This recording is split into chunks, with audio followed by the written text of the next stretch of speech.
The first rule in grip sport is you tell everyone about grip sport. Crushing, pinch grip, thick bar, wrists. If the best guy in the world can't lift 100 pounds on it, I don't give a shit about it. Welcome back to another episode of the Grip Show, everybody. We recently just revealed the event list lineup for the 2025 King Kong competition. That was the first video we've done of the new year. But for the first interview of the new year, with me, I have Amy Wattles. So, Amy, welcome to the show. Hey, thanks. Yeah, no problem. So you have so much strength history that I want to get into.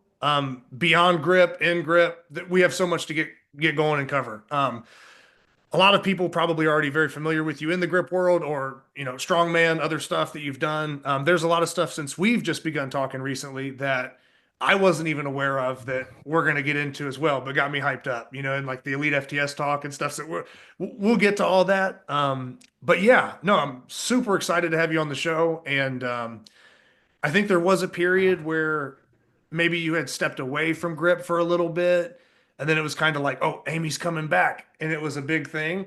And yeah, that's cute. That was like my introduction to kind of I guess I was familiar with the name, but then when you actually made your return recently and started getting back into it and staying active and putting up great numbers, it like really sunk in. And I'm like, oh shit, it's cool. We have somebody that was like doing this such a long time ago in the sport, but now they're still holding in there for long period of time, but at the top. So glad that you came back to grip, and that you're actively competing. And like I said, we're going to jump into more of these details, but for your upbringing in general, when was probably the first time that you, I guess, got into training? Was it through, sports, athletics, other stuff like that? When did you kind of start practicing training or doing anything physical like that?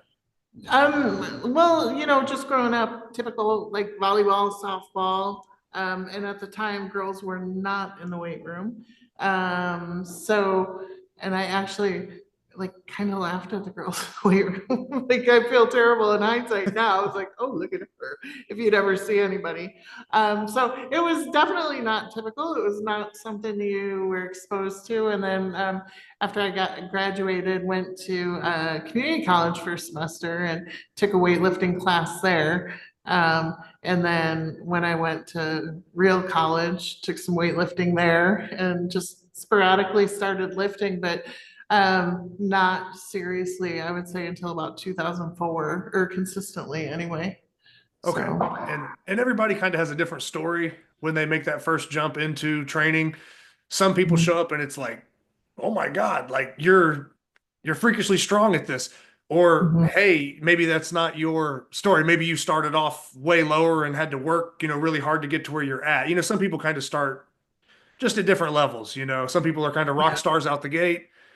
Other times they're not, you're almost a little unsuspecting. What was your intro? I mean, were you strong right away, or? I was strong right away. Like Okay. The first time, I squatted in class. It was like, I don't know, 320, 350 or something like that. I didn't know what I was doing. I was like, oh, was that good? Are we good? Okay. Yeah. So, What were other people around saying when you were just doing that? Any reactions or anything? Yeah, kind of like, dang, look at her, And, Right. and again, like that was what, like the mid 90s. So at that point, like, and I could be off base, and maybe just my own experiences. If there was a female in the weight room, it wasn't that she had the knowledge that got herself there to begin with. Chances were high a guy brought her in with him, like a brother, a boyfriend, and so I think that's been a huge change. Females now just walk into a gym and they're lifting and whatever. That's cool. Anyway, did I answer your question? No, absolutely. No, Amy, that's awesome. Like I said, I just was curious.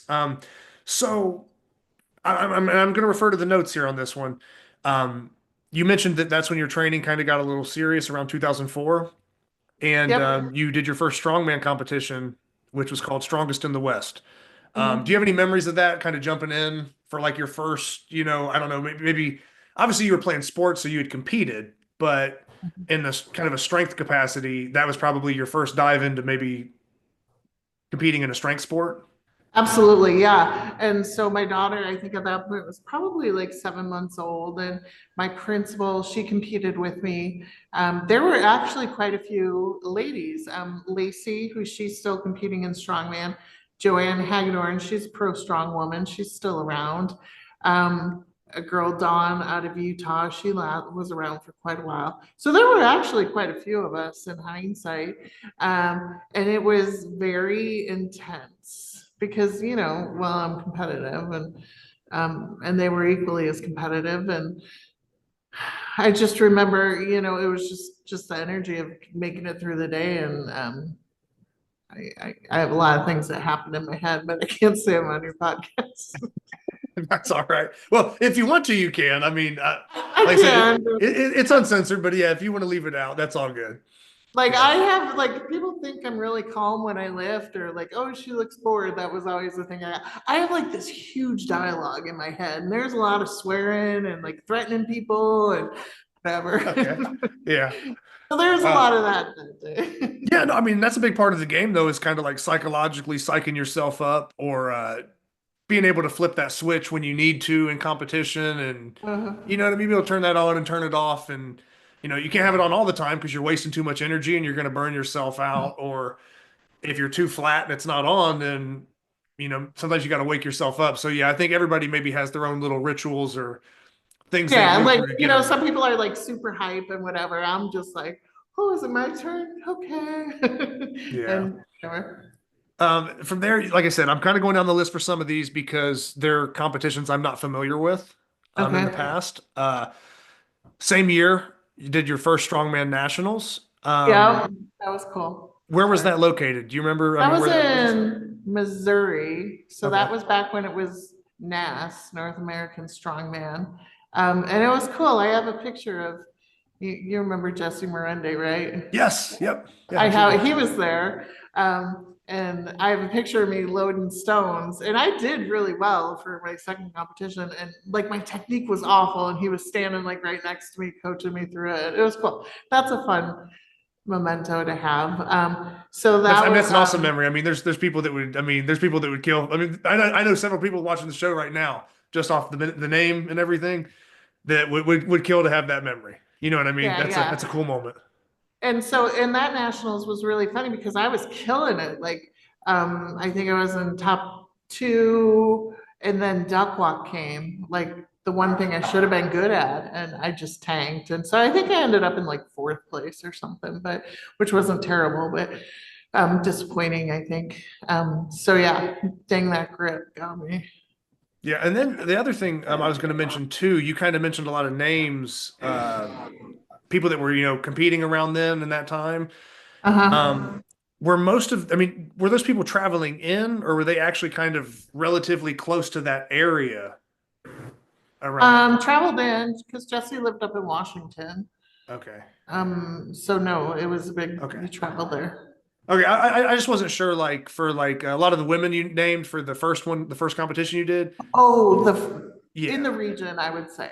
Okay. I was going to say, because you're naming all these people that were so strong. I mean, I was just wondering if that was like, oh, this is like a mixture of people, like the best of the best coming to one area, or was the scene just that competitive regionally that like you had to be at that level because your region was so strong?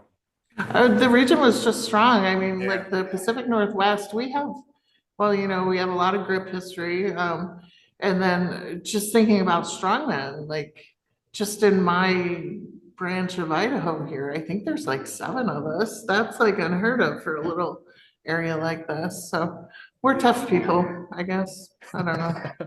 No, yeah, I just had to check, like I said, because that's something where we see that a lot with, I mean, anything in strength is kind of like whatever ceiling you kind of set for yourself has a lot to do with who's around you, you know, Mhm. and what you're seeing. So if there's somebody that's only, I'm just not even going to name a lift, but you know, oh, so and so does 400 pounds on whatever. If that's the top lift, you might think in your head, oh, well, that's good. And then someone else is doing 800 over here and you don't know about it, and your scale is off. But if you're in that competitive environment with top-notch people, it's a bit of an advantage early on because you're just exposed to that higher ceiling, and then it kind of gives you more room to understand like, oh, what's possible and what I need to do. I think so, but then when we look at cumulatively over time, like, okay, so benching your overhead, like this is before bumper plates were really a thing, you had your metal plates. So when you got hit 135, you went to the big plates. That was the thing we had to work up to.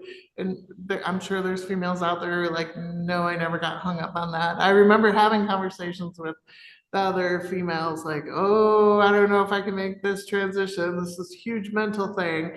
And it's not even a blip on the screen anymore. You know what I mean? Yeah. Because the size of the plate doesn't matter at all. But anyway, so No, yeah, like a that's good, yeah. 135 bench at the time was good for a girl. I don't even know what it is now, but Well, things, yeah, we get into especially so many different categories. Now, say we get into so many different categories with, nowadays it's wild because if we talk bench press, I mean, you're going from like raw, and then I don't even know if they got a different category for sleeves, and then it's geared, and then there's like people basically wearing like whatever the newer stuff is. I mean, damn near like a slingshot, you know what I mean? And it's like I don't know how to categorize it all. I mean, strong is strong. Don't get me wrong, but yeah, it's tough to say what numbers certain people are doing because there's so many different avenues they can kind of lift in. But Yeah, but like for females coming in now, I think the definition of what strong is clearly entirely different than what it was oh, back in 2004. So yeah, for sure. And I think that's just an important evolution of any sport or anything is just there has to be those people that kind of pave the way. They have to kind of lay the foundation, and then yeah, other people just walk in and that's expected or whatever. Mhm. If we go down some of these other competitions here, you have the World Strong Woman Championship in Poland in 2008. Is that a pretty memorable comp for you, or That's a hugely one. So remember, we have World's Strongest Woman, Jill Mills, and then it kind of went off the map for however many years. There was no world's level competition.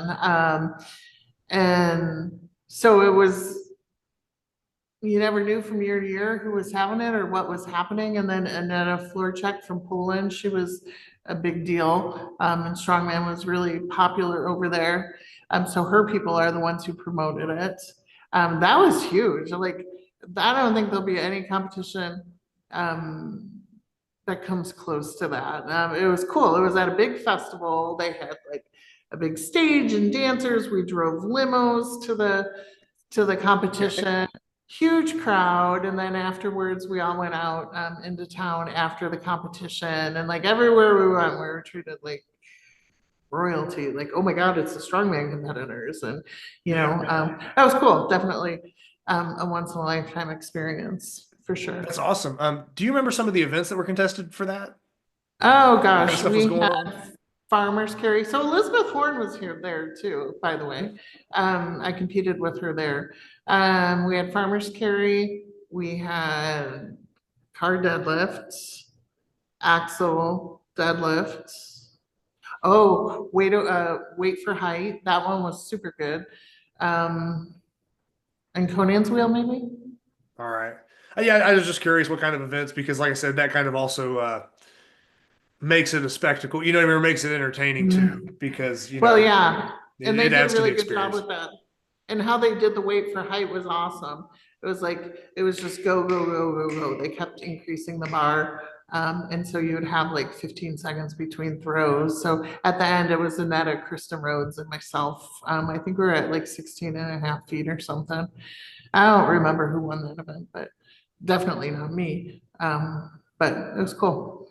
Did you have any of those events you felt like you were better at, or did you take any event wins there that you can remember?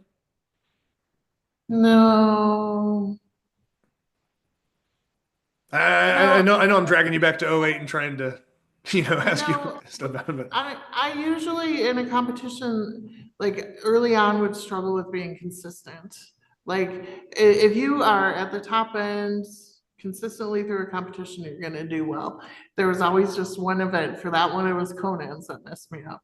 Okay. Made a stupid mistake. So no, and in strongman, really the thing that I was really good at is deadlift for reps. And I never used straps. And it was more, the time when I grew up in Strongman where you didn't use straps or wraps or any of that stuff. It was just you're kind of, I can't say it. Yeah, you're ridiculous if you would use those things. You know what I mean? I was just a different culture at that time. And so I never used them. And it was far later in my career where I was like, oh man, like why have I not been using these a whole long? Because it changes the whole rhythm of the deadlift when you're not having to re-grip and stuff. So anyway. No, for sure. It's awesome stuff to hear because I don't know. There's just so many of these things now. We see a lot of the stuff that's going on at the highest levels, and I think a lot of people just assume that, oh, it's always been that way, or this is always how it is. And you forget that going back into like even then, like 08, 04, things on the strongman scene were different. If you go back to the 90s, it's different. You go back to the 80s, and Bill Kazmaier and people were just doing wacky shit. You know what I mean? Like stuff that's like it wouldn't even be a thing today. So it's cool to kind of hear about your kind of a time and place in your window as you were doing these things, because it gives us cool context to just what was going on and what things were like. Because if you don't say that, people are just going to assume, oh, you were using straps and you're doing this, and it's like, nah, it wasn't. And really wearing suits, and yeah, definitely deadlift suits didn't come till much later to be an option in a competition. So yeah. No, it's awesome. Going down, I guess I'm just kind of running down the list for some of your older stuff, and then some of the more recent stuff I'm a little more familiar with. But you have a time period down here where you wrote down that you were involved in some Highland Games stuff, and said, "Not my Highland thing." Games. Why was it not your thing? Is it the clothes? Is it the get up? Did they just you The couldn't get pacing that of it. custom pitchfork to throw whatever? No. I'm just messing with you. No, I was pretty good at it. Like, Okay. it was, I guess every time we would stop for a lunch break, it was like, what? Are you kidding me? Like, the day is so long as it is. It's like, hurry it up. It's more social. Where Strongman is so intense and quick paced and whatever, where Highland Games just has a different pacing that maybe I'm just too impatient to appreciate. You're almost having to like cool down probably too much and then trying to like get back up. You're like, no, like if I'm eating and stuff, like I'm done for the day. Like it's over. Right. And then it's 1,000,000 degrees out and the sun's killing you and whatever. Just not my jam. Okay. So from the competitions in strongman and stuff like that, like I said, this is an interesting one that I definitely wanted to bring up. And we spoke about this off camera before. When I was a little bit younger, like in high school, growing up here in Ohio, about an hour and a half away from Columbus, you know, that's the first time I was really like introduced to like West Side Barbell or Elite FTS and a lot of this big stuff that was going on in powerlifting at the time. So that opened my mind to like a whole different world of, training and stuff like that. I had a friend of mine that was into powerlifting a little bit, did a couple meets, and I mean, he was idolizing a lot of the power lifters and stuff, looked up to him and taking some of the training methods and principles. And that's what we were trying to do. So at a young age, I got kind of exposed to probably the best idea that we could put together at that time. I'm sure it wasn't identical, or, the most elite training methods, but I had a buddy, like I said, that was kind of opened the door for me to know about that world. And I had no idea that you were involved and sponsored by Elite FTS around roughly the same time as I was probably in high school, just out of high school. And I was probably burning through all the training logs, checking out what all the lifters were doing. And I might have even stumbled across your name or your training log at some point and probably didn't even realize it, now looking back. So what kind of brought on that relationship, or was it just, what you had accomplished in that sport, or how did that come about? No, so my husband, Matt, his background is exercise science, and like from teenage years on was, into powerlifting and into that whole thing. And so he was early on, like when Elite FTS just came around, he was kind of one of the early followers. And Loyalty goes a long way with Dave.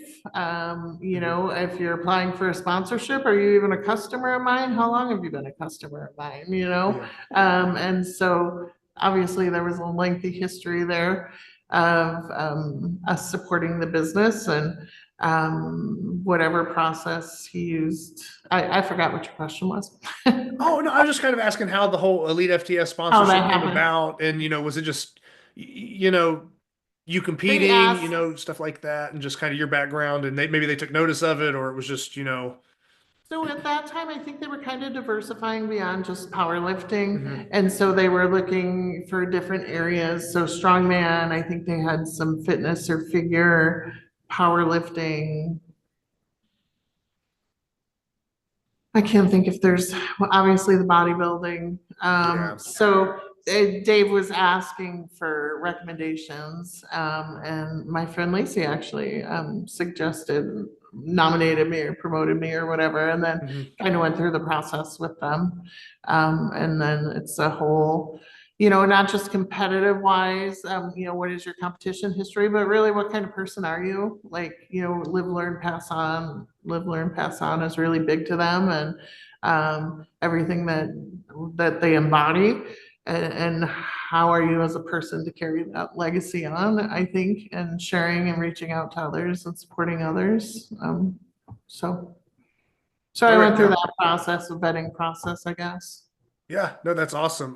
Like I said, I'm just super hyped up about it because we find ourselves sort of in the grip world now, Mhm. and there's not too many other people. There's several, but there's not a whole long list of people in the grip world that I can talk to that probably I get nobody that it. was that was sponsored by them, or that was also around that same time with a lot of the lifters that I was following what they were doing. So it's Mhm. just cool that you were around that window of time doing that stuff. It So was, or yeah, it no, was no, keep cool going. when I went out there for something. I probably Grip Nationals, my first Grip Nationals, maybe. I went out to the compound a couple times, but I saw Matt Wenning in the airport. Okay. He was on my plane, and I knew him by name. I knew him. It was before his, well, it was what, 15 years ago or something. And like just looked at each other. I had a Elite FTS shirt on, and he like looked at me. I looked at him, and it's like, all right, you're one of my people. You Yeah. can spot him. So that was kind of cool. That's funny. I was going to ask you, because back then they would do like the underground strength sessions and stuff like that. Do you have any kind of stories or just anything that you could mention there? I don't know, No, like whatever I comes was to. always like, you talk about these people and how influential they were, that's where I was too. Like, oh my God, it's Dave Tate. Like, oh, and so I was very intimidated constantly, like out of my element. And Andy Deck was the strong Mhm. man. Yep. And then Steve Pusinella was Highland Games. Steve and I hit it off, thankfully, that, kind of reduce some of the tension and have a good time. I sent you that article about Yep. that Yep. rear naked choke. That was hilarious. So at the UGSS there. No, there was just always some weird stuff going on that you'd hear about or whatever, but I was just, like I said, I was kind of always intimidated, like, I'll just keep my mouth shut and lift. Was there So, any kind of like feats of strength that you saw, or just any big lifts or anything wild going on that stand out? I know I'm asking you to dig back in the archives here a little bit, and no, I just being in the compound was there's a huge. level, just energy Yeah, and I joy. mean, the walls were coated with all the lifters and all the sponsored athletes and the history. And that is what definitely I think is memorable. It's like being in like the White House of lifting, I guess, and there's a Yeah. reverence about it. And that's pretty awesome. Yeah, Very grateful for that time. it's funny because around that time, for me, I think I might have like been in my first year of college, or maybe just like out of high school. And like I said, I was introduced to that world and was really learning a lot of strength training stuff from so many of those lifters, that you were probably around, or getting to witness in person. And um, you mentioned Matt Winning. I could mention him on this, but Chuck Vogelpohl would be a little bit different. But I mean, not, I think this was when maybe Chuck had left West Side and went to like Lexington Extreme. Mhm. But yeah, I was probably 17 or 18, still in high school, kind of just figuring out some of this strength training stuff, and you had this whole new world open up to me, and went to a powerlifting meet, and I saw Chuck break the squat record. I want to say he lifted at 242 that day, and I think he squatted 1140 or 1160. I mean, this stuff can be looked up, but at the time, I don't know if that record still stands or not. I'd have to go back and check. I don't follow it that closely, but looking back, it's like I didn't even realize what I was truly watching. And then you Right? turn around 10 years later, and I'm like, damn, like, yeah, I was just a little teenage kid watching, Chuck Vogelpohl, you know, hit that squat. And then Matt Winning, I think, pulled like an 800 or a little bit over 800-pound deadlift that day. I mean, Wow, that's it was cool. just cool to see that level of strength. And like you kind of mentioned, you're obviously going to be around those people more than I would have been. I'm just seeing them at a Mhm. meet, or you have maybe more opportunities there. But yeah, it was weird going from like seeing them in like magazines or articles online to like, oh shit, that's them lifting. So it's a different level of intensity, and it was really eye opening for me. And I don't know, just part of what kind of hooked me into strength training and stuff in general. So, do you have Well, any? and so many people out there. Like I think we kind of talked about this. What are they on? Maybe their third generation of lifters or fourth generation lifters from Louis' early days. Yeah. That's significantly changing the game now. Now that people know how to lift and how to get gains and all of that. The other thing I do want to talk about my time at Elite too was so Hannah Johnson. Do you remember her? Not too much. Like I said, a couple year window there where I was probably really tuned in, and then when I joined the military, I probably fell out a little bit as far as Okay. keeping up with stuff. But yeah, Hannah was a power lifter.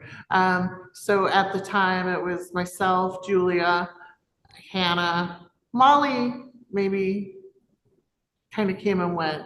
And so even when we talk about like being so intimidated going to these events and like, oh my gosh, like they're celebrities. The other dynamic that was happening was like Dave really did a nice job of taking women on and roles and training logs and all of that stuff because we're still talking 2010, and I know it doesn't sound very long ago, 15 years ago, but things were dramatically different. And I think that Hannah really contributed a lot to female lifters with encouragement and um, just setting a good example for female athletes. That was cool to have access to her. She was always a good ally and a good support. So no, I said it's awesome that you get a chance to like experience that stuff, and then also kind of shout people out. And it's also cool to see where a lot of people are these days, because most of the people that we could name are still in some capacity. I mean, they've branched off, they're coaching, they're running their own gyms, they're doing their own stuff. It's just cool to kind of see where most people have kind of ended up from that. yeah, and we've kind of talked like when I stopped by Elite on my way to Grip Nationals, Dave was like, Grip, who the hell does grip? What's that? I mean, like going on and on like Dave does. And I was just like, oh my God, like, yeah, I'm going. Um, so it's kind of funny now. Chad Ikes and I have been talking about he's interested in maybe doing some grip. Clint Darden's doing some grip competitions. Yep. So it's really cool to see things kind of coming full circle. Like, grip is really awesome. Like he helped us the boat. Like I'm glad you're coming now, but Yeah. um, Well, and I mean, and strength is strength. I mean, and we've seen some high level strength athletes from other sports, whether it be strongman or powerlifting. And like I said, sometimes people don't even realize it. But I I don't want to be too critical on people and other stuff, but I think sometimes people in our sport kind of chase the influencer types with the big following. They kind of chase that, and they don't even realize that they have like people that have like 10 times more strength credibility like right under their nose, that like no, like and this is just one example. I know out in California, there was a competition where AJ Roberts did a grip competition, you know? So it's like half the people watching the show are going to be like, oh, who's AJ Roberts? It's like, well, yeah, it's for you to go look up. Um, Right. but what I'm saying is, people are out here, oh, who's got the most Instagram followers? Let's tag them. It's like, dude, you had AJ Roberts at your event. Talk to that guy, right? Like, Right. oh, I just think that you having that background of knowledge and where, I mean, I'm familiar with that world, and know who's who. Yeah, talking to guys like Chad, I saw you on his show. Yeah, getting those type of guys involved, those are the people that I would rather see brought into the sport, even if they don't have the most popular, biggest following. It's the quality and the credibility that comes with it. And for me, that's more what I align with. Yeah, we want And more eyes that, on the sport, but those people are once some of the you, best lifters. no, and yeah, that credibility piece, like when you asked me about, the process of being vetted, I guess, for elite FTS, that credibility is critical. And Mhm. your reputation, and when people are doing dumb stuff or, for likes or follows or whatever, you just don't know how it's going to impact you in the future. And yeah, so that's my lecture for the day. But, I think the evolution that's also happening now, is that the lifters are getting a little older, still want to be competitive, still have some longevity left, that they're eyeballing grip, like, oh, I can do that. Yeah, you can. Come Yeah, and try it, and Chad. and I think with the right, ambassadors and the right people in their ear that can relay the information to them and help them understand exactly, like, what's this organization, what's that organization, what's the rules, what's the difference, what's going on. Mhm. I think that's huge in drawing people in. So yeah, I'm always looking to. I mean, that's part of the reason I'm doing the grip show is not just to sit here and kind of create an echo chamber where we just, oh, I'm only interviewing grip people and we all pat ourselves on the back in our own small world. Is I want those crossover guests, or I want those crossover people to be brought in so that we can expand the sport and legitimize it. And yeah, getting people like that would be a huge thing to me, because there so much untapped like potential and strength out there in the grip world that people have no idea. I mean, some of these people think that what they're doing right now is a big deal. And this is not to knock certain people, but yeah, some people think it's such a big deal. And it's like, man, there are so many people that we haven't discovered. There's so many high level athletes that if they just knew about it and showed up, the whole landscape would change in a day. And you would find yourself in a much different pecking order, so to speak, I think depending on who it is. the whole landscape changed in a day when Brian Shaw started doing grip. Like, Yeah. it's like, No, whoop. and yeah, Brian's like 6'8", 440. So yeah, it's almost like a whole, like not like a league of your own, but yeah, I mean, and stuff like that. But I do think that with Brian, and I don't want to go too much on a tangent with it, but yeah, it is Sorry. cool that he places emphasis on grip and that maybe people have been brought to grip training because of him. But at the same time, there is a level for me where there's a lot of people that find out about grip strength or see the big names doing it, but it also doesn't equate to that growth of the sport that we talk about, because it doesn't bring anybody more to the sport than before.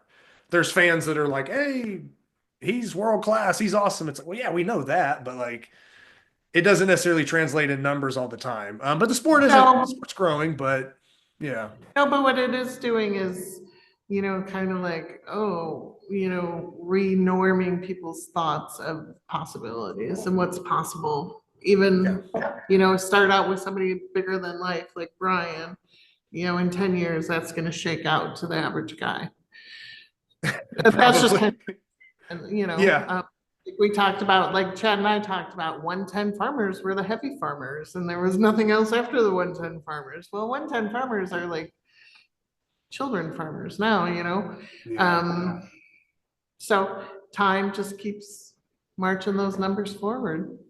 Yeah. I don't want to say it sucks, but yeah, I mean, some you can't really help when your time is. You just have to be able to kind of train and do what you do in that time and Mhm. know that the next generation is going to come along and it's going to be different, but it's also based off of the work that you put in, because Mhm. had you not been there, putting in the reps and putting in the time and sort of paving the way, they're not going to get to that point, or those weights wouldn't have gone up if somebody wasn't Right. there kind of leading that. So, um, but no, yeah, I definitely wanted to touch on some of that stuff. But yeah, I'm all about getting some of these other athletes, and I plan on having a lot more grip. Um, I say grip based athletes, not just grip people, but um, people outside of our sport, former power lifters, arm wrestlers, rock climbers, whatever, like strongman. I plan on doing a lot more crossover episodes because I want to start putting the sport out there to people that we kind of named, making it a little more familiar for them and maybe helping um, introduce them to the sport or bring them in a way to where like we actually see them in competitions or we see them hosting or we see, what kind of connections that people can bring in like that. So it might take some time, but I think that's a little bit of a mission of the show, or at least something I would like to see, take place. Um, you mentioned going to Grip Nationals, and Yeah. was 2012 the first time that you really entered into a grip specific competition?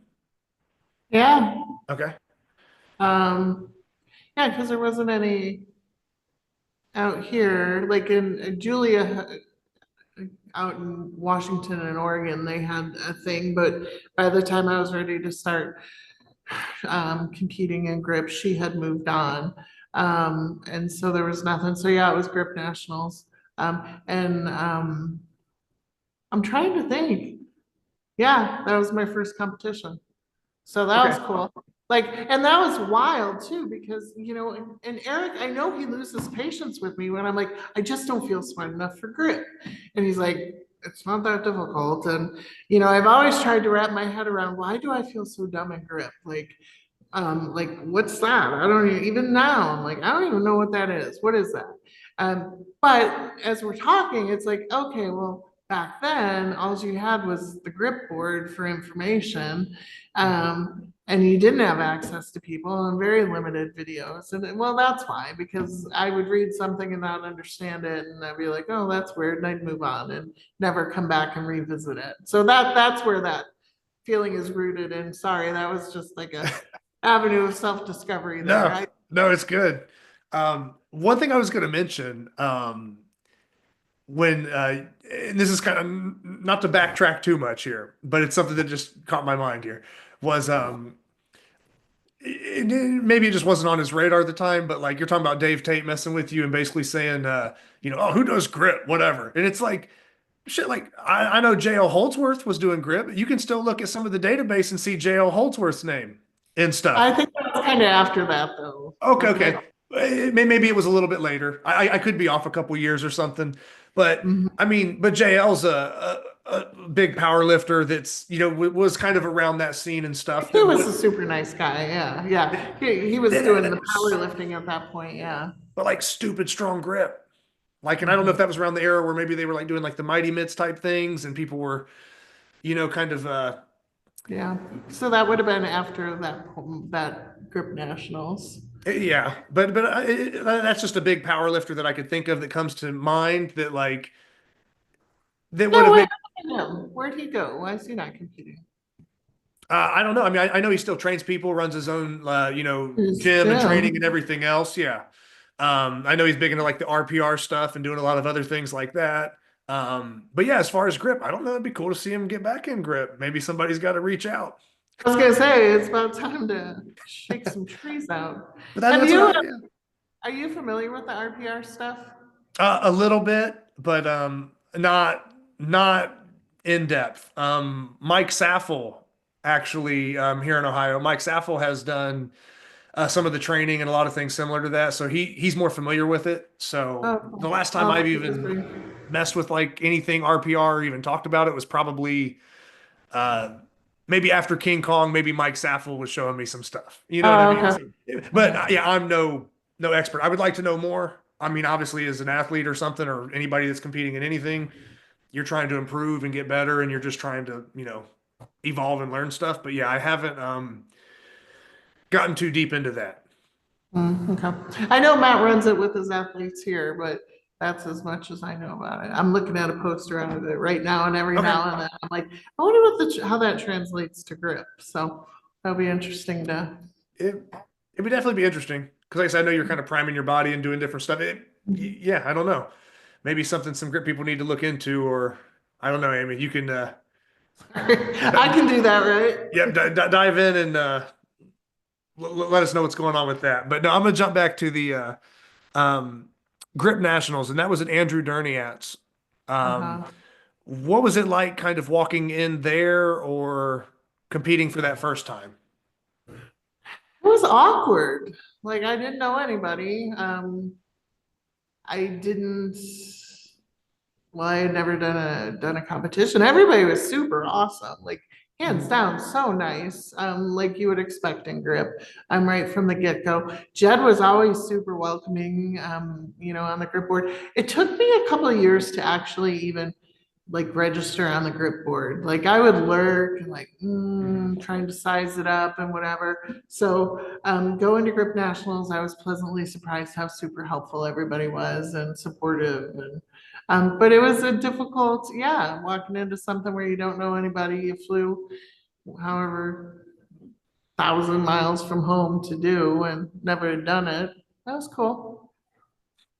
And with that being 2012, did you really have any competition back then, or were you kind of like?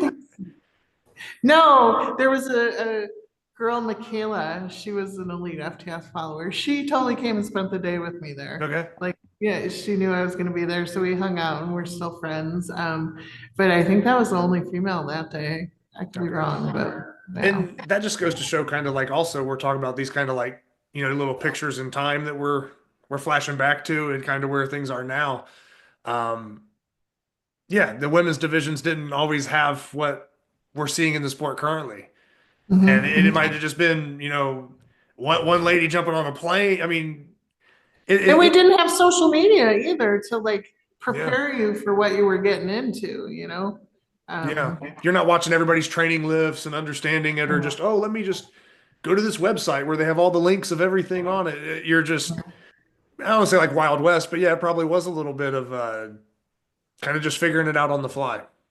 Mhm. It was, yeah, for sure. And then if I keep it in order for your timeline, 2013, 2014, you start kind of getting into the LA Fit Expo. You mentioned here that, the Iron Mind world records were open to women. They weren't. Or you said they weren't? Okay. No, the only thing they had was Rolling Thunder, and they had all Okay. these men's records. Gotcha. Okay. Yeah, I'm sorry. I thought that it says Iron Mind world records open to women, but That's when they became open. I oh, think. okay. Okay. Gotcha. Okay. Yeah, no, Iron Mine had no women's records. Okay, the Rolling Thunder, and that was it. And so I think, kind of what my understanding talking with people after the fact is, Randall is always good at, he has, what's that called?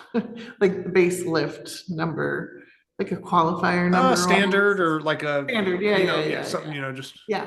So after grip net, I don't think he really knew where to set the women's standards at the lifts, and so after grip nationals, he was willing to then open it up. And so it was actually really cool. The first couple competitions had to gather up my strong women friends, and like the records were open. And I think I wrote an article, probably my first Fit Expo, like going through the day and whatever the 5 events were, and still now Hub and Little Big Corner are my worst events.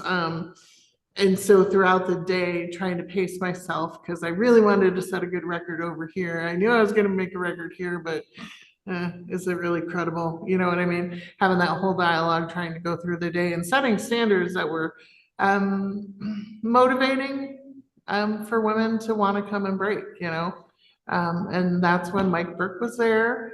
Mark Felix was there. Mark Felix might have been my other, one of the other ones. So also from a female strength athlete perspective in strongman, we never got to compete with the big dogs in strongman. You know, like the women were never on the same stage as the men. Yeah. So to be at a grip competition, me and Mike Burke setting world records and cheering for each other, and Mark Felix, that was one of the coolest times of my life too. Like Silver Bullet, I still see the picture in Iron Mind, and I can hear the two of them like cheering me on. That's badass. No, that's awesome. And like I said, and that's one of the reasons that I wanted to have you on the show so bad, is because once I started kind of understanding, I don't know, just the history and kind of the stories you had. It's like, this is the stuff that, I mean, I don't know, as Like grandmas tell, yes. but it's like, I'm here because I'm hosting the show, but if somebody else was sitting in this seat, like, this is what I want to be tuning into. I want to hear those stories myself, you know. That's So cool. I'm every bit as much of a fan of those kind of stories being told as anybody else. And I do have a Felix tidbit for you. I Okay. have to find it. Do you remember IFSA Strongman Yeah, I remember. Yeah. with the rings and the robes, right? Remember they came out with the boxing robes? A You're little gonna have to bit. go back. Anyway, I bought Mark Felix's IFSA boxing robe from him back in the 90s on eBay. And I don't know where it is right now, but it has his name on it. And it's got the IFSA logo. That's like, Yeah. we still have posters and stuff in the gym that we bought from him. So kind of cool. No, that's real cool. And then you mentioned that was kind of the inaugural, like, records for women, kind of out of the gate. But another big thing was, a lot of people in strength will be familiar with like the MILO magazines and stuff. And you mentioned here that you had an article in MILO, and you know, for a woman to be included in that, you know, magazine, or be included in that discussion at the time, was a pretty big deal. Um, any thoughts on that, or just what were you thinking when that was going down? That was one of the coolest by far, and being in their catalogs too, because I was always an Iron Man follower. You know, I had the grippers and all of that stuff. And of course, as a female, noticed, you know, who was on the cover, and what was it, Shannon Hartnett was that her, the first woman, only woman on a cover of MILO. So then Mike Corlett, Hub Geezer, he's the one who actually wrote the article. He covered the Fit Expo. That was, I don't know, that was just one of the coolest things in the world, to like open a magazine and Iron Man or MILO and be included in there. I think, what do you call me, like America's Grip Queen or something? I'm silly, but that was a huge accomplishment. Like, because I'm from the days I asked you about Powerlifting USA, you know, the magazine with the numbers, and that's who you knew who was who and what was what. And, you know, we don't have those print materials anymore. And so that was kind of a big, hey, look, mom, I'm kind of cool, you know? For sure.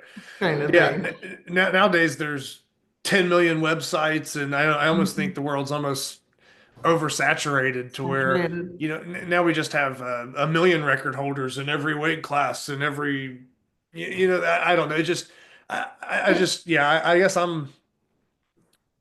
I crazy. kind of miss the old school, you know, I miss the old school stuff a little bit. So these things that you're saying, and just kind of the evolution of it, I almost wish I would have been lifting back then, or been familiar with this stuff at that time. You know, I'm kind of a little bit late to the grip side of things, as far as, you know, just starting the last 4 years. But I do like to still go back and check up on it, but I wish I would have been like present when it was going down. Yeah, and that was, I don't know, I loved my time like going to the Fit Expos and stuff. And but it's blowing my mind just doing the math. You know, what are we talking about? 2012, 2013? That's only 12 years ago. Like, as we're talking, it's like, oh my God, things were so different then. Like, Yeah. it's bizarre, the changes that have happened in such a short period of time, I guess. Well, And it's like strongman and everything. Oh like, yeah, it kind of makes you wonder what the next 5 to 10 years will be like in all these sports, or our own sport, or anything. You know what I mean? Like, Yeah. it's going to keep changing. So it's like, you wonder what the future looks like sometimes for some of these things. Like there's a Considering- million weight classes, whatever. Like Um, open women, that was it. Open women. We need Yeah. 3 of them. And it was open and lightweight. Sorry. No, you're good. And you also wrote down that you were the second woman to certify on the Captain's of Crush #2 gripper. Yep. Um, I know you made mention that you had some failed attempts at a 2.5. Is that something that's still on your goal list, or something that you're going to try to knock out, or I don't know. not sure? I did try to close it today, and I was pleased that I was as close as I was, but I would definitely have some work. Yeah, it kind of haunts me for sure. But then I get so distracted and other competitions or other things pop up that, you know, I don't know. I don't know. That would be cool for sure. I mean, I've closed it, so I guess that's where I try to pacify myself. You've closed it, you've done it, you just didn't get the certification. You got a video on YouTube. Like, Right. as long as it's on YouTube, there's a video, it happens. So, apparently, isn't that the rule? For some people, but I say nowadays, I mean, for your case, yes, I would count it. But for some of these other people that we don't know, it's always some. And I don't want to throw any country under the bus, so I won't name a country. But it's always some dude from somewhere that's doing something funny. And sometimes that video on YouTube nowadays can't even be trusted because we have all kinds of, I don't know, just video editing tricks, whatever else is. I don't know the extent of what all's gone on, but there's been a lot of like fraudulent videos and claims and people being ripped off of lists after they were certified, and it's not a good look. But yeah, the technology, I think, and the stuff people are willing to do for attention sometimes for certifications just is it'll bum you out, Yeah. especially when you're taking the legit path and you're doing the real work.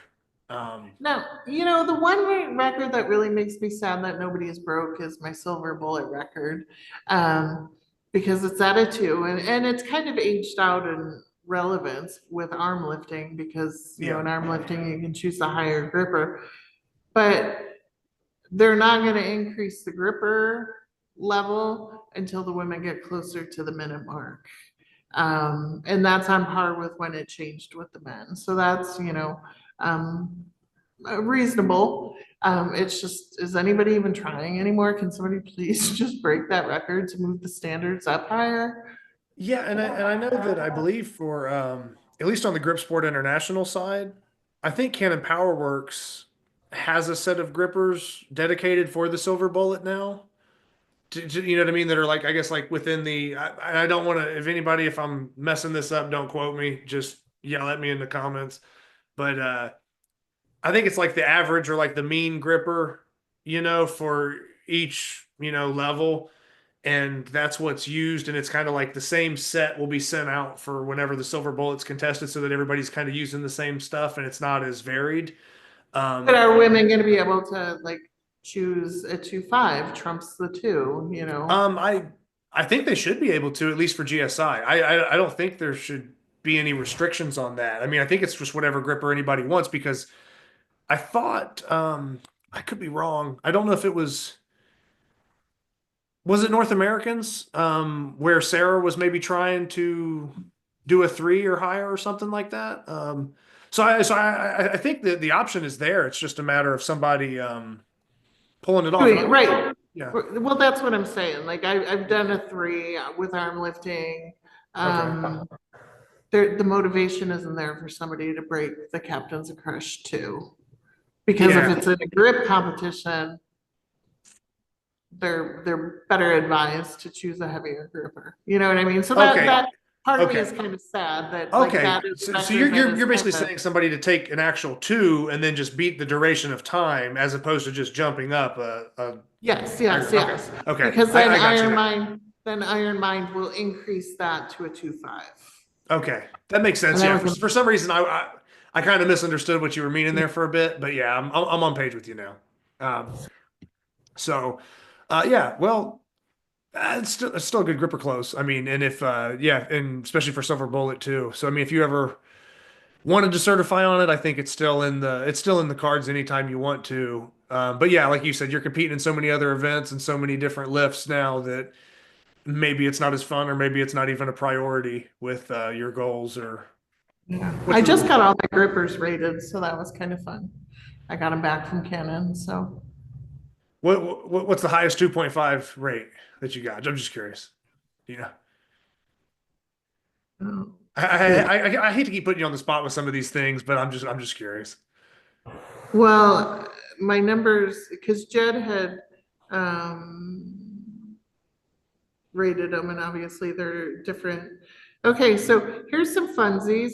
I had a 2003 to 2004 #1 that I sent him. I didn't realize it was that old. My 2.5s run from 119 to 134. Okay, 134 is pretty high up there. I mean, that's Uh, it's a high. Okay, 120, yeah, 125, I'm sorry, is what he had. Judd had 134. So 125, that was my certification gripper. Okay, gotcha. Yeah. And then, but this was super exciting. Sorry if Oh this yeah, is no, the you're time. good. Yeah, you're good. So my 3 that I used on Silver Bullet, oh, my 3.5 was 170. The one that I was able to close around the bullet. That's cool. No, That sounds like a lot. it's yeah, that's not an easy gripper for anybody. Well, maybe a couple people, but yeah, that's pretty tough across the board. Um, 2016, you won the you won the Masters division for is it American Strongest or is that the proper? North American Strongman. No, Okay, American Strongman. okay, ASC. okay, It's ASC. okay. Yeah, so 2016 you won that, and then in 2017 says you won your ASC Pro Card. Yeah, That yeah. okay. And that's kind of the thing, like even in grip, like I struggle with doing masters. Like this is that old school strongman. It's the world's strongest man, not, Mhm. you know, the world's Categories. strongest woman. Yeah. And so my mind still hasn't fully opened to that. And so for Masters Nationals, I would never do it. It was like, oh, that's, and then, yeah, so I finally broke down and did it. And, but then won my pro card the next year. I guess I had to even it out with my ego or something. I don't know. And so in grip, I struggle with, do I do masters or don't I? Yeah, it can be tough. I mean, unless you can just do both, but then I don't know if they just would put both your stats into the same thing, or do you have to compete twice? You know what I mean? Then at that point, you're like, I don't know. It kind of depends. And then just going off the timeline before we kind of freestyle on the other stuff. Oh, okay.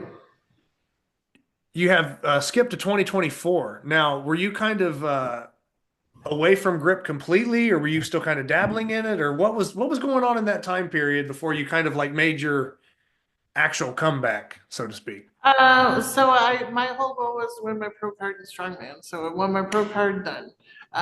So that was also the time where my kids were doing their athletics, and so everything in the house shifted to their training and their athletics and them going to college and playing sports in college.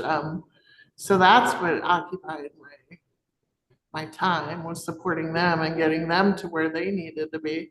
And then I would do a couple grip competitions, like gripping in the new year. I would usually do a random grip competition. And then my friend Danny, she's a pro strong woman. She was willing to train grip with me. So we kind of got on a little thing for a while.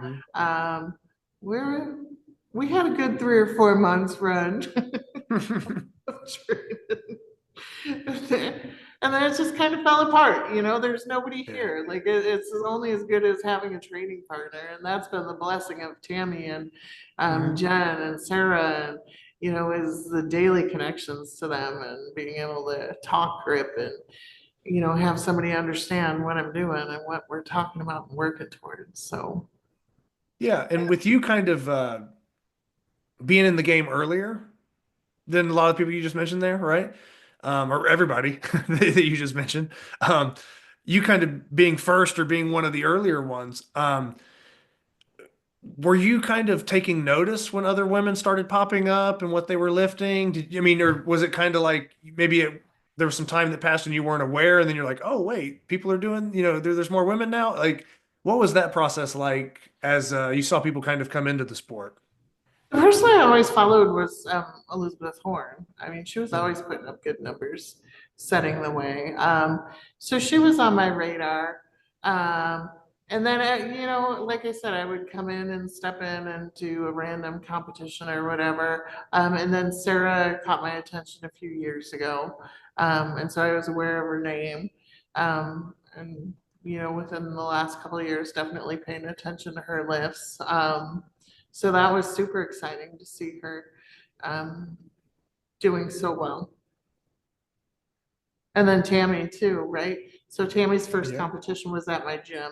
Jen promoted it actually. And so to have somebody like within 10 minutes of home it's been a game changer. That's cool. Yeah, especially when you're both very strong. That helps too.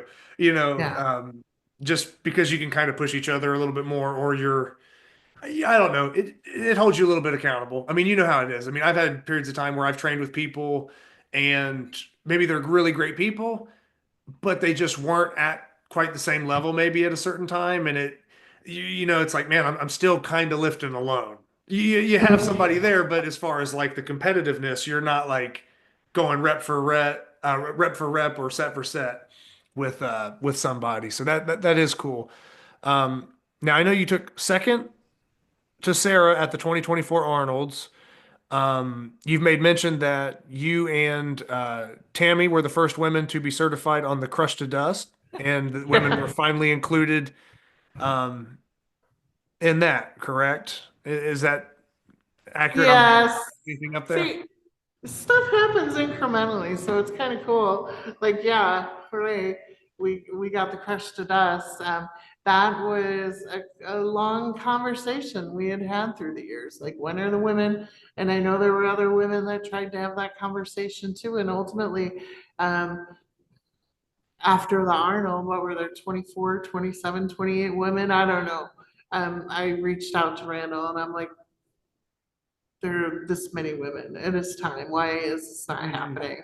And he was like, you're right. Absolutely. It made it happen. So. Okay. Yeah. So like I said, it's cool that you were there, like kind of in the earlier stages, and then you're still kind of pushing along, you know what I mean? And kind of representing for. Well, yeah, I'm always that kind of stuff. Pushing for, equal access. Like, I'm a special ed teacher. That's what I do is equal access, equal opportunity, whatever you want to call it. And I'm going to ask those questions. Like, why are we not doing this yet? Like, how much longer do we have to wait for women to be included, So I'll ask if nobody else wants to. That's good. No, that's good, Amy. And then, like I said, if we just kind of bump up to more recently, actually, I got to bring this one up for you. I don't even want to try to pronounce this. I'm going to make you do it. What is this thing that you took sixth in? It's a national championship. And just try to say it for me. I don't even want to be on film trying to say this. Well, Maskrugstemen, Steinholding. Okay. So okay. This was my summer dilemma, okay? So we had the Arnold, we were doing Super Series, and then I'm like, that's it, I'm out, I'm doing Steinholding. Are you for real? And is that just a one-hand hold? Yep. Hold it out in front for time. Yeah. And so I stopped training grip to focus on my Steinholding so I could qualify for the national championships. So for the Super Series, I hadn't really trained much, but I'm like, all right, I'll compete with you guys. And so you have to go to qualifiers and win your qualifier, then you make it to the finals, then you win the finals, and they'll pay for your trip to the national championships. So this is like a legit thing. Like, you had to actually go through some stages here. You didn't just like show up and just like, oh, I'm, Yes. Yeah. Yes. Okay. Which is why I ditched the grip training so I could just hold steins. I don't even know why it was appealing, but it had to happen. Well, I mean, but there's always been some element, maybe in strongman, where there's been like front holds and stuff like that. That's kind of been a common thing. Yeah. Maybe it's from your strongman background, Maybe, I don't know, but so I devoted all my training to that and then something fell through because there's only certain qualifiers throughout the country. And I will add, just while we're asking for equal access, Las Vegas Hofstra House does not have a women's division. And I think that is indefensible in a town like Las Vegas, just saying. Anyway, so I had to travel around to go to qualifiers where they had women's divisions and stuff. And my sister was supposed to go with me and that all fell through. So then I stopped training. I went to my qualifiers, I stopped training, and then I was back into the super series. And then 3 weeks out from the competition, the girl who won the finals couldn't make it. So I got to go. So I was like, Okay. score. Yeah, no, that's awesome. Like I said, I didn't know just based off the name there. What exactly that was. I'm like, is this strongman? Is this some kind of thing I didn't know? Yeah, just Steinholding, and I'm really surprised there's not more grip people out doing it. Who wouldn't love a full expense paid trip to New York City? I mean, like literally in a parade, for Oktoberfest in Central Park for the competition. It was cool, super cool. And then, You don't sound interested, Zach. no, it's I don't. It's just like it would be something so foreign to me that like I think it's cool that you took it on and that you had to go through what you did and you got to where you were with it. But for me, I don't know. I don't know that I would do well at it. So maybe You should try. maybe that's why I'm not as hyped up. Maybe I have to add that into my training. Maybe that's the secret. Well, apparently you weren't on the list of people. Like I was spamming all my friends last year. Like, doesn't this look great? Do you want to do it with me? They're like, no. Yeah, no, I don't think I would have been included in any of that. I would remember it for sure, or I would have known at least what it was when we brought it up here, right?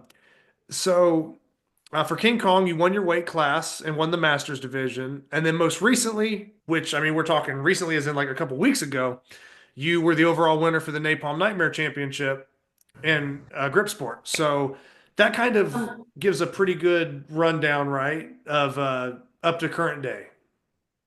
Yeah, I won the Olympia too for my weight class, but Okay. I was the only one there. Oh, okay. Gotcha. All right. Yeah. Sorry. I think everybody kind of figured Sarah, Amy, and the heavyweight Gabby and the super heavy. So we're all going to cut down to this weight class, and everybody was kind of surprised, I think, to see Sarah had dropped a class. So I was by myself. Like, okay.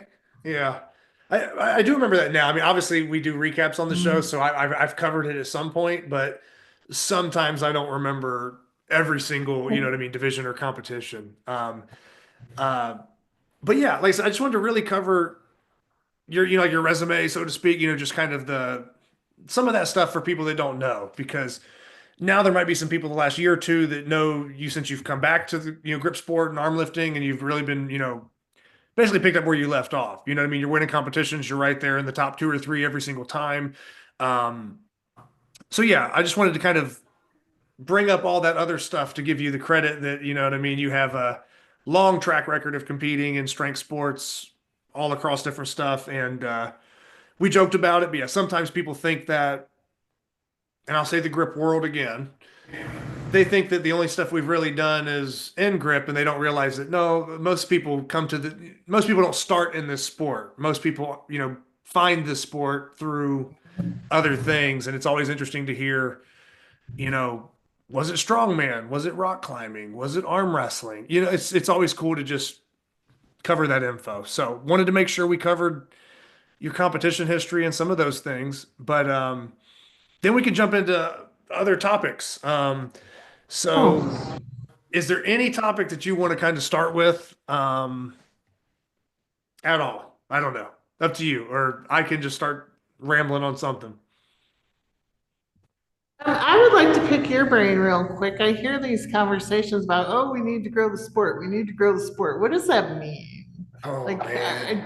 Do we have a definition of that? Just because it's strongman, that's what people always say. Yeah. What does that mean?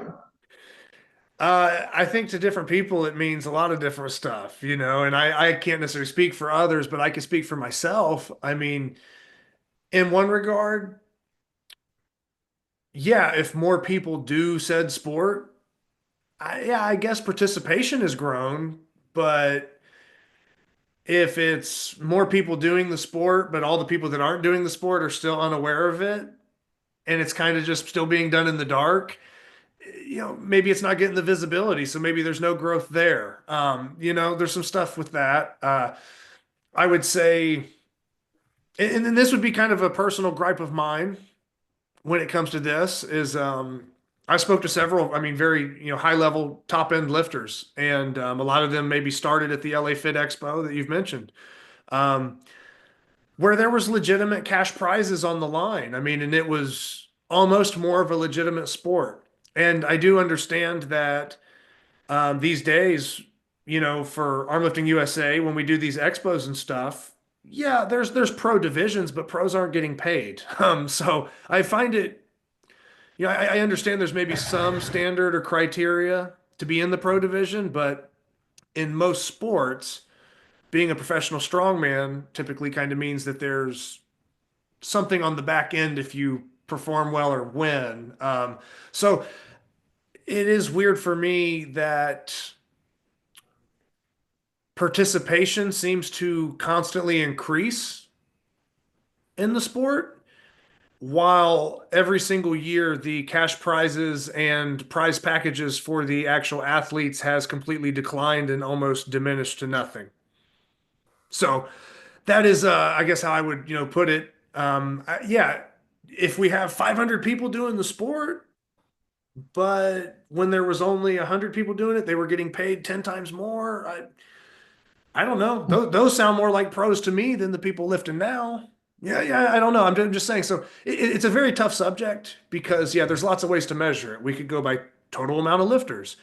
We could go by, you know, viewership, you know, how many people are tuning in and aware of it. But yeah, there's a lot of things I kind of go back and forth on with that. But yeah, I would like to see the sport reach a point where it gets back to having larger prizes and stuff like that. And this is, like I said, I'm not trying to like talk shit on anybody here, but I'm just stating facts. It's like, it's weird for me to watch some of the strongest hands that have ever walked the earth, right?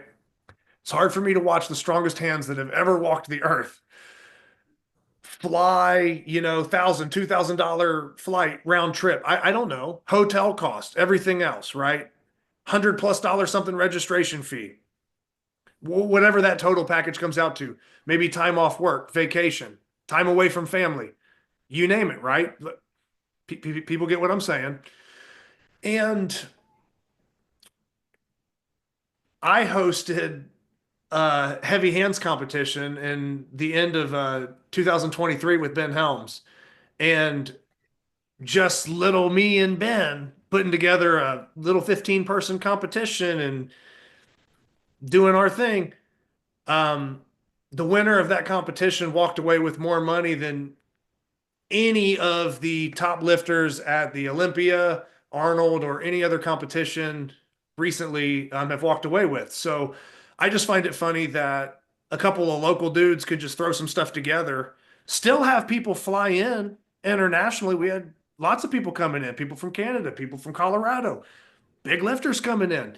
And I just found it weird that two regular dudes that aren't necessarily wealthy or have any big business interest or whatever the case is were able to put together better prize packages than the World Championships or an Arnold Expo type event. So in my opinion,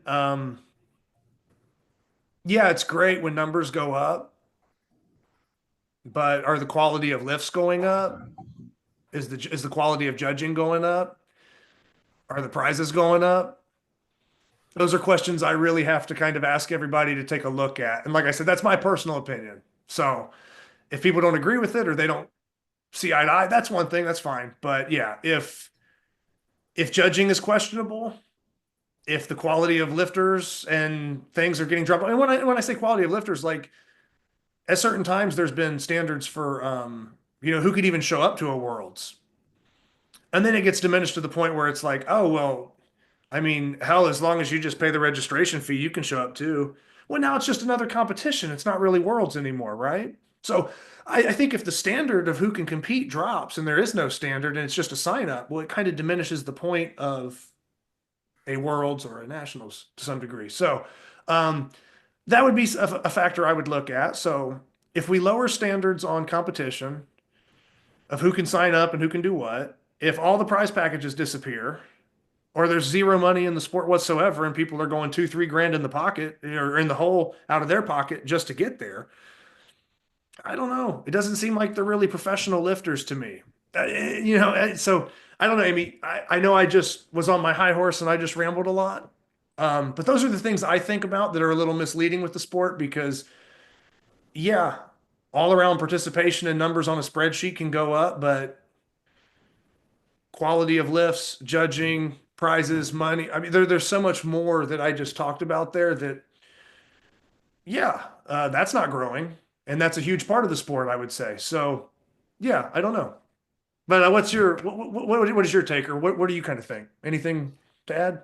Coming from Strongman, I'm kind of used to the idea of paying twice the entry fee as a pro. Right. No, I got you. Yeah. And not getting anything in return. Yeah. That's fine, but opportunities. I guess, I think about grip and I feel like, there's comments about, oh, why does everybody in grip get along so well? Because everybody in grip can do the same thing and compete at the same shows and they can pick and choose whatever they want to do.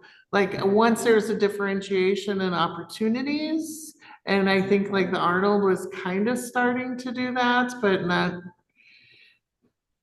in the Olympia too, I think that's getting muddled.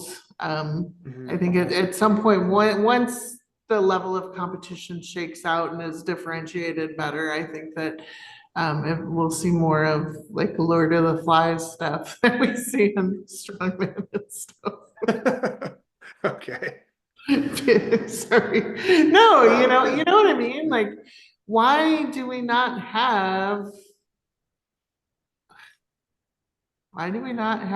other opportunities? Like why, I don't understand why grip is not involved in the rogue record breakers. Like that is bizarre to me, Especially if they're contesting like a grip record. Thank you. A grip-based record. Like, yes. And as a community, are we going to continue to support rogue events if they're not willing to support the sport? I struggle with that. Like Tanny and Sarah just did really well on, one of the rogue challenges. So yeah, grip athletes got some money from them. That wasn't a grip event. That was a rogue challenge event. Open. Basically like an internet challenge, right? Yeah. So I don't know. I just personally struggle with that. Like, I would like to just see some branching out somewhere, some legitimacy outside of organizations and not a corporation, but other opportunities. Obviously, at the Arnold stage time and that kind of stuff. But I don't know. I just feel like, why are we contesting certain events when they're not sponsoring our competitions? They're not providing for athletes in any way. Maybe I'm wrong. Yeah. And like I said, I don't know maybe all the details either. I'm not the greatest person to speak on it, but I do know what you mean where rogue might contest rogue record breakers, and you will see occasionally some grip guys. Like I know like Dave LeBay will be in the mix somewhere, or like maybe an Eric Dawson. I think Luke Raymond did like 1 year.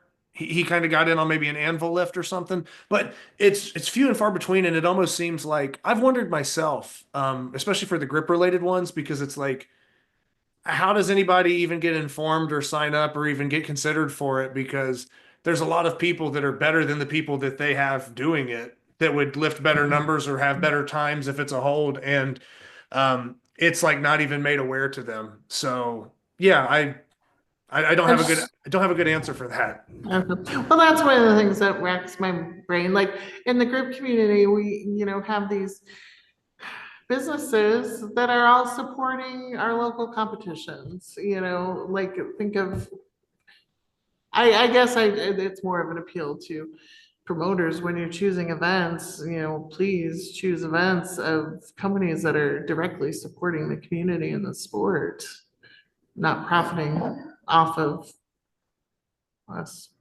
Yeah, it's kind of funny that you bring that up because I had I don't want to like throw people under the bus with this one, but I had somebody reach out to me recently. It was a company and was basically kind of asking me, hey, what can we do to get on the grip show?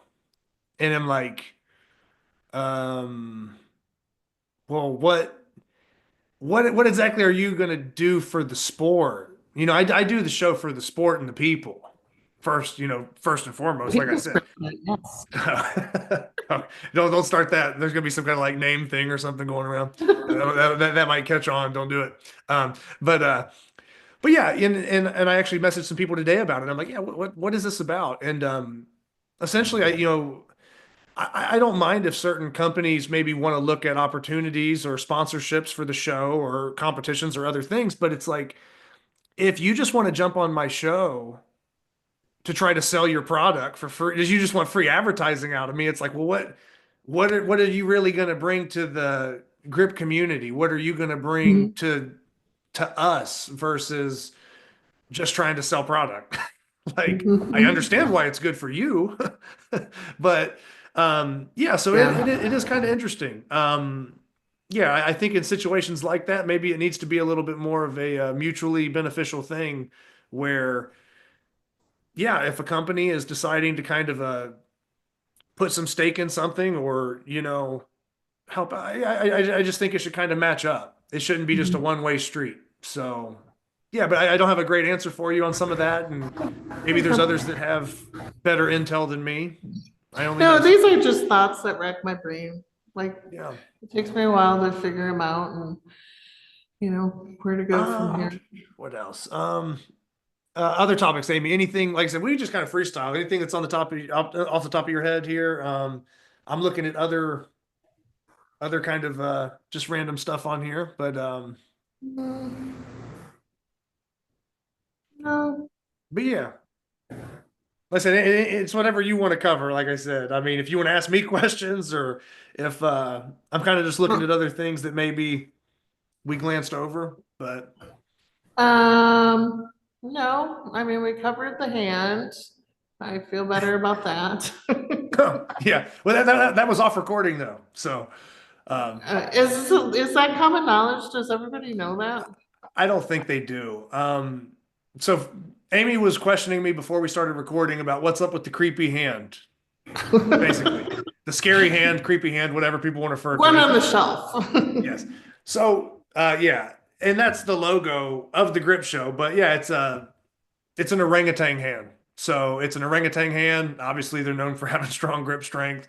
But yeah, that's like an actual like casted mold from a actual like orangutan. So, and that's the grip show logo. So, yeah, that is, I don't know. All I can really say about that, I guess. But if that helps explain it to other people, that is the logo, and that is why it's was chosen because orangutans have good grip strength, right? Thought it was kind I of a told logo. Sarah always sounds so smart. Like, be prepared. I'm not quite as well spoken. We're talking about orangutans. Hey, I mean that's what it is. So. Yeah, Amy. Like I said, I don't want to force you to have to talk about anything else if you feel like we've covered everything. I think that I think that's mostly probably it. I mean, I said unless you have any last minute things you want to just dive in on or bring up, but yeah, Well, I just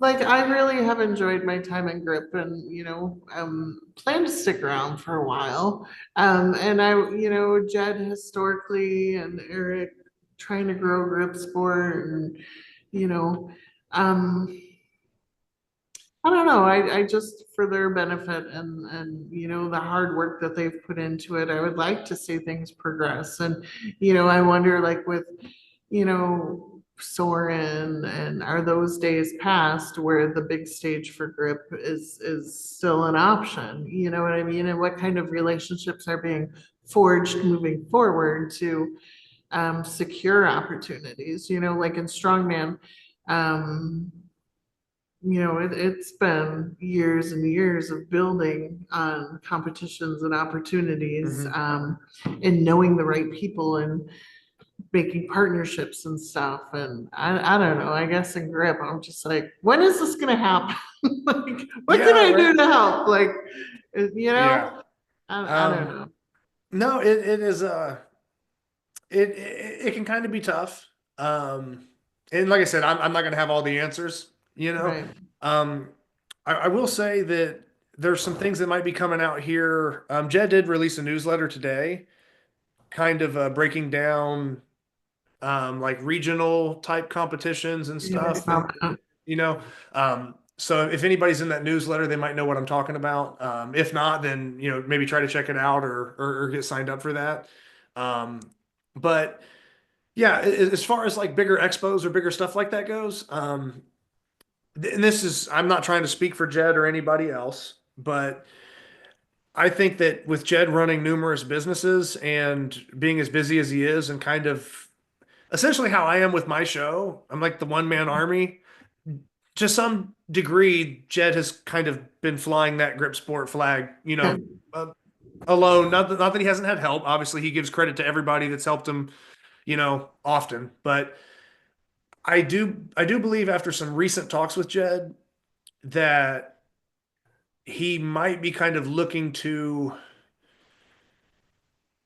venture more into stuff like that to kind of grow the sport. Where, as opposed to being so focused on his competitions and his personal performance, he might be kind of shifting a little bit to, um, I don't hate to say the word, the growth of the sport, but there we go again. But yeah, so I do believe that there is an awareness of pushing things forward. I do think there are people that are trying to make strides and make connections and try to get it bigger. And like I said, maybe my way of doing that is the show and how I'm doing this, or your way is the people that and you're on other shows and you're talking to other high level athletes and kind of spreading the word. And I think there's a lot of us that are doing stuff like that. And yeah, it is kind of just when is it going to go maybe to that next notch? And I would say where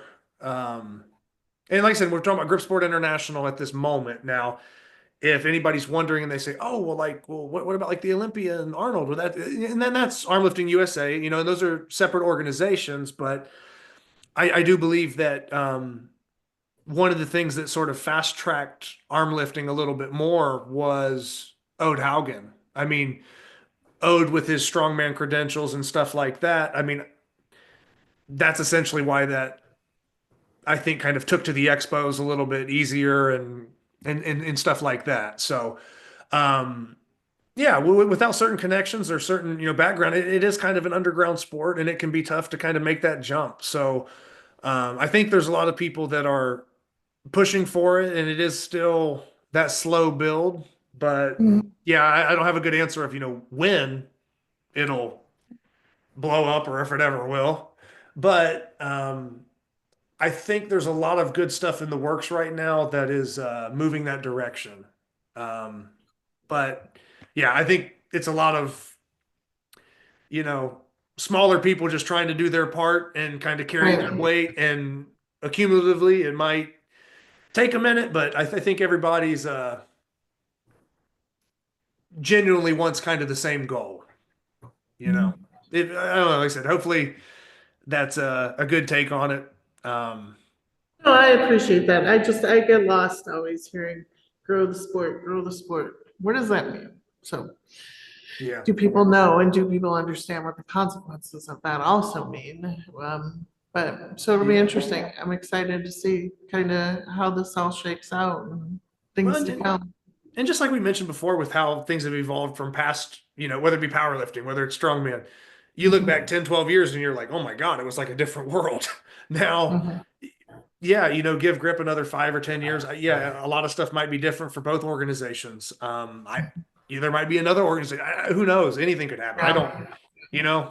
I don't have all the answers. But I am glad to hear you say that you plan on sticking around and that you're going to be pushing forward and lifting. Is there anything that you're mostly looking forward to as a competitor coming up? No, just kind of being consistent. The one thing about my time in grip is it's always short bursts. Come and go, come and go. Hey, Jed, rate me a program. We got a competition coming up. Stick around for an 8-week program and then move on. So this is legitimately my first year of an off season in grip because it was always an off season in grip, really. So right now I'm just trying, like, kind of coming back to like lifting 101 and understanding just getting stronger versus time with implements and how it all is going to shake out with that. You're familiar like with the idea of a training age, right? Like I've been lifting for, I don't know, 30 years or something like that. My gains are not going to be as quick as somebody who has been lifting for 3 years. It's just a given.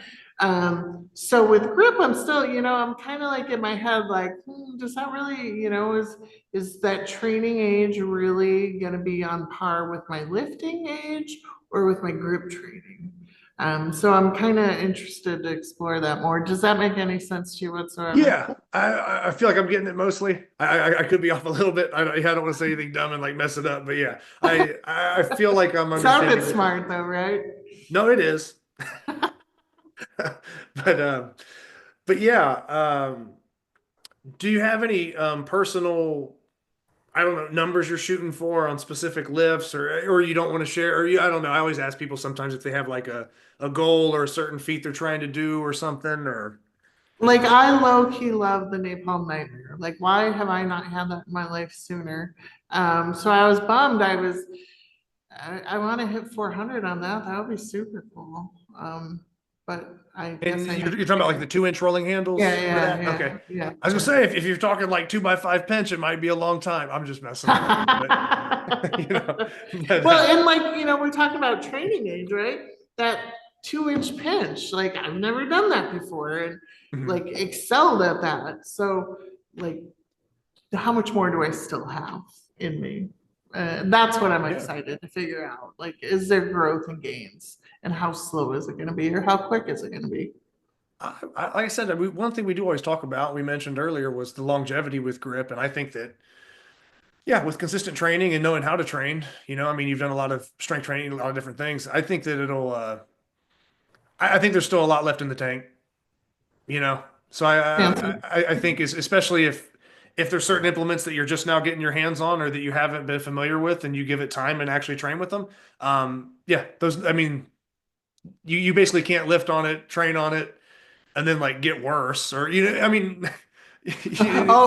can trust me, that happens. well, I guess it depends on maybe Several how times. you're training or how it's going, but for the most part, if you show up and put in the work, generally it'll get better. So I'm thinking that a lot of your napalm numbers from this year or next year, I think it'll be interesting to see where everything goes, especially if you kind of like training it too. That helps.